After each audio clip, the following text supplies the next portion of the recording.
ഓപ്പോയുടെ Oppo K13X 5G എന്ന പുതിയൊരു smart phone Indian മാർക്കറ്റിൽ ലോഞ്ച് ചെയ്യാൻ പോകുന്നുണ്ട്. ഈ ഒരു ഫോണിൻ്റെ ഇന്ത്യയിലെ ലോഞ്ച് ഡേറ്റ് ഇപ്പോൾ ഒഫീഷ്യലായിട്ട് കൺഫേം ആയിട്ടുണ്ട്. പിന്നെ ഫീച്ചേഴ്സിനെ പറ്റിയിട്ടുള്ള പല കാര്യങ്ങളും ഇപ്പം അറിയാനും കഴിഞ്ഞിട്ടുണ്ട്. എന്തായാലും ഈ ഒരു വീഡിയോയിൽ നമ്മൾ നോക്കാൻ പോകുന്നത് ഓപ്പോ K13X 5G എന്നുള്ള സ്മാർട്ട് ഫോണിനെ പറ്റിയിട്ടാണ്. പിന്നെ വീഡിയോ തുടങ്ങുന്നതിന് മുമ്പ് പറയാനുള്ളൊരു കാര്യം എന്താ വെച്ചാൽ, ഇതുപോലെ നിങ്ങളുടെ സ്വന്തം ഫോട്ടോ അല്ലെങ്കിൽ നിങ്ങൾക്ക് ഇഷ്ടപ്പെട്ട ഡിസൈൻ പ്രിന്റ് ചെയ്തിട്ടുള്ള മൊബൈൽ കേസുകൾ അഫോർഡബിൾ ആയിട്ടുള്ള പ്രൈസ് റേഞ്ചിൽ വേണം എന്നുണ്ടെങ്കിൽ ഇവിടെ ഒരു വാട്സപ്പ് നമ്പർ കൊടുക്കുന്നുണ്ട്. താഴെ ഡിസ്ക്രിപ്ഷനിലും കമന്റ് ബോക്സിലും ആ ഒരു വാട്സപ്പ് നമ്പർ കാണാം, നിങ്ങൾക്ക് കോൺടാക്ട് ചെയ്യാവുന്നതാണ്. ഇപ്പം നമ്മൾ ആദ്യം ഫീച്ചേഴ്സും കാര്യങ്ങളൊക്കെ നോക്കുകയാണെന്നുണ്ടെങ്കിൽ ഡിസ്പ്ലേയുടെ കാര്യത്തിൽ ഈ ഒരു സ്മാർട്ട് ഫോണിൽ 6.6 ഇഞ്ചിൻ്റെ HD+ ഡിസ്പ്ലേ ആയിരിക്കും വരിക.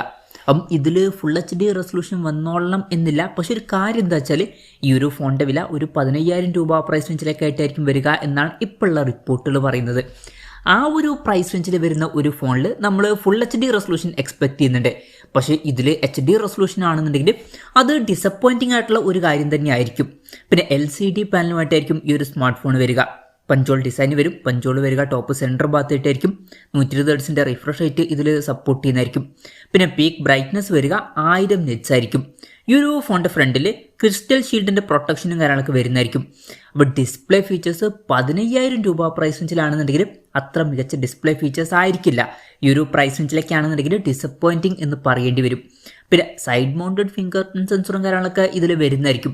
പിന്നെ ഈ ഒരു ഫോണിൽ ഹൈലൈറ്റ് ആയിട്ടുള്ള ഫീച്ചർ എന്ന് പറയുന്നത് ചിലപ്പം ഇതിൻ്റെ ബിൽഡ് ക്വാളിറ്റിയും കാര്യങ്ങളൊക്കെ ആയിരിക്കും. ഇതിൽ aerospace grade AM04 aluminium alloy ഫ്രെയിമും കാര്യങ്ങളൊക്കെ വരുന്നതായിരിക്കും. അതുപോലെ തന്നെ 360 ഡിഗ്രി ആർമർ ബോഡി വരും. പിന്നെ MIL STD 810Hന്റെ സർട്ടിഫിക്കേഷൻ വരുന്നതായിരിക്കും. പൊതുവെ ബിൽഡ് ക്വാളിറ്റിക്ക് ലഭിക്കുന്ന സർട്ടിഫിക്കേഷനാണ്. അപ്പം അത് നല്ലൊരു കാര്യമാണ്. IP65 റേറ്റിംഗ് ഇതിൽ സപ്പോർട്ട് ചെയ്യുന്നതായിരിക്കും. അപ്പോൾ നല്ലൊരു IP റേറ്റിംഗ് ഒക്കെ ഇതിൽ വരുന്നതായിരിക്കും. അപ്പം ബിൽഡ് ക്വാളിറ്റി ഈ ഫോണിൻ്റെ ഹൈലൈറ്റ് ആയിട്ടുള്ള ഒരു ഫീച്ചറായിട്ട് വന്നേക്കാം. പിന്നെ ഈ ഫോണിൻ്റെ മിഡ് നൈറ്റ് വയലറ്റ് അതുപോലെ തന്നെ സൺസെറ്റ് പീച്ച് എന്നീ കളർ വേരിയൻസ് ആയിരിക്കും ഇന്ത്യൻ മാർക്കറ്റിൽ ലോഞ്ച് ചെയ്യുക. ഇനി പ്രോസസ്സറിൻ്റെ കാര്യത്തിലോട്ട് വരികയാണെന്നുണ്ടെങ്കിൽ MediaTek Dimensity 6300 എന്ന പ്രോസസ്സറുമായിട്ടായിരിക്കും ഈ ഒരു സ്മാർട്ട് ഫോൺ വരിക. ഇപ്പം 15,000 രൂപ പ്രൈസ് റേഞ്ചിലാണെന്നുണ്ടെങ്കിൽ ഈ ഒരു പ്രൈസ് റേഞ്ചിൽ ആവറേജ് എന്ന് പറയാൻ പറ്റിയിട്ടുള്ള ഒരു പ്രോസസ്സറായിരിക്കും ഇത്.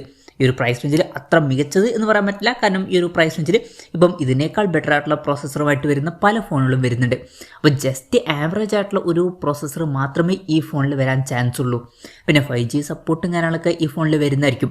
ഈ ഒരു ഫോണിൻ്റെ ബേസ് വേരിയൻറ്റിൽ 4GB റാമും 128GB ഇൻറ്റേർണലും വന്നേക്കാം. 6GB റാമും 128GB ഇൻറ്റേർണലുമായിട്ട് വരുന്ന ഒരു വെർഷനും വരുന്നതായിരിക്കും.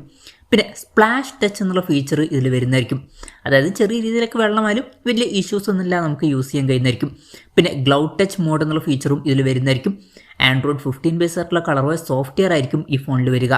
ക്യാമറയുടെ കാര്യം പറയുകയാണെന്നുണ്ടെങ്കിൽ ഫോണിൻ്റെ പിന്നിൽ ഡ്യുവൽ ക്യാമറ സെറ്റപ്പ് വരുന്നതായിരിക്കും. 50 മെഗാ മെയിൻ ക്യാമറ സെൻസറും പിന്നെ 2 മെഗാ ഒരു സെക്കൻഡറി സെൻസറും ഇതിൽ വരുന്നതായിരിക്കും. അപ്പം ഇതിൽ അൾട്രാ വൈഡ് ആംഗിൾ ലെൻസ് ഒന്നും വന്നോളണം എന്നില്ല. അതുപോലെ തന്നെ ഫ്രണ്ടിൽ 8 മെഗാ സെൽഫി ക്യാമറയും വരുന്നതായിരിക്കും. അപ്പം ഓൺ പേപ്പർ ക്യാമറ സ്പെസിഫിക്കേഷനും അത്ര മികച്ചതായിക്കൊള്ളണം എന്നില്ല. ജസ്റ്റ് ആവറേജ് ആയിട്ടുള്ള ഒരു ഓൺ പേപ്പർ ക്യാമറ സ്പെസിഫിക്കേഷൻ മാത്രമേ ഇതിൽ വരാൻ സാധ്യതയുള്ളൂ ഈ ഒരു പ്രൈസ് റേഞ്ചിലാണ് എന്നുണ്ടെങ്കിൽ. പിന്നെ ബാറ്ററിയുടെ കാര്യത്തിൽ അത്യാവശ്യം നല്ലൊരു ബാറ്ററി സെറ്റപ്പ് ഇതിൽ വരുന്നതായിരിക്കും. 6000 mAhന്റെ ബാറ്ററി ഇതിൽ വരും. അപ്പോൾ നല്ലൊരു ബാറ്ററി കപ്പാസിറ്റി വരുന്നതായിരിക്കും. 45 വാട്ടിൻ്റെ ഫാസ്റ്റ് ചാർജിങ് സപ്പോർട്ടും വരുന്നതായിരിക്കും. ഈ ഒരു പ്രൈസ് റേഞ്ചിൽ നല്ലൊരു ചാർജിങ് സ്പീഡൊക്കെ തന്നെയാണ്. പിന്നെ Type-C ചാർജിങ് പോർട്ടും ഇതിൽ വരുന്നതായിരിക്കും. അപ്പോൾ നല്ലൊരു ബാറ്ററി സെറ്റപ്പ് ഈ ഒരു സ്മാർട്ട് ഫോണിൽ വരും. അപ്പം ഇതൊക്കെയാണ് ഫീച്ചേഴ്സിനെ പറ്റി പറയാനുള്ള കാര്യങ്ങൾ. ഇനി ലോഞ്ച് ഡേറ്റിൻ്റെ കാര്യം പറയുകയാണെന്നുണ്ടെങ്കിൽ ജൂൺ 23-നാണ് ഈ സ്മാർട്ട് ഫോൺ ഇന്ത്യൻ മാർക്കറ്റിൽ ലോഞ്ച് ചെയ്യാൻ പോകുന്നത്. ലോഞ്ച് ഡേറ്റ് ഇപ്പോൾ ഒഫീഷ്യലായിട്ട് കൺഫേം ആയിട്ടുണ്ട്. പിന്നെ വിലയുടെ കാര്യം പറയുകയാണെന്നുണ്ടെങ്കിൽ ഈ ഒരു ഫോണിൻ്റെ വില 15,000 രൂപ പ്രൈസ് റേഞ്ചിലൊക്കെ ആയിട്ടായിരിക്കും വരിക എന്നാണ് ഇപ്പോഴുള്ള റിപ്പോർട്ടുകൾ പറയുന്നത്. ആ ഒരു പ്രൈസ് റേഞ്ചിലാണെന്നുണ്ടെങ്കിൽ നല്ലൊരു ബാറ്ററി സെറ്റപ്പും ബിൽഡ് ക്വാളിറ്റിയൊക്കെ ഇതിൽ വന്നേക്കാം. പക്ഷെ ബാക്കി ഫീച്ചേഴ്സ് ഈ ഒരു പ്രൈസ് റേഞ്ചിന് പറ്റിയിട്ടുള്ള ഫീച്ചേഴ്സ് ആയിക്കൊള്ളണം എന്നില്ല. ഡിസ്പ്ലേ ഫീച്ചേഴ്സ് ഈ ഒരു പ്രൈസ് റേഞ്ചിൽ അത്ര മികച്ചതല്ല. പ്രോസസ്സറും അത്ര മികച്ചത് എന്ന് പറയാൻ പറ്റില്ല. അതുപോലെ തന്നെ ഓൺ പേപ്പർ ക്യാമറ സ്പെസിഫിക്കേഷനും അത്ര മികച്ചത് എന്ന് പറയാൻ പറ്റില്ല. എന്തായാലും ഓപ്പോയുടെ K13X 5G എന്ന പുതിയൊരു സ്മാർട്ട് ഫോൺ ഇന്ത്യൻ മാർക്കറ്റിൽ ലോഞ്ച് ചെയ്യാൻ പോകുന്നുണ്ട്. ഈ ഒരു ഫോണിനെ പറ്റിയിട്ടുള്ള നിങ്ങളുടെ അഭിപ്രായം ജസ്റ്റ് ഒന്ന് കമൻറ്റ് ചെയ്യുക.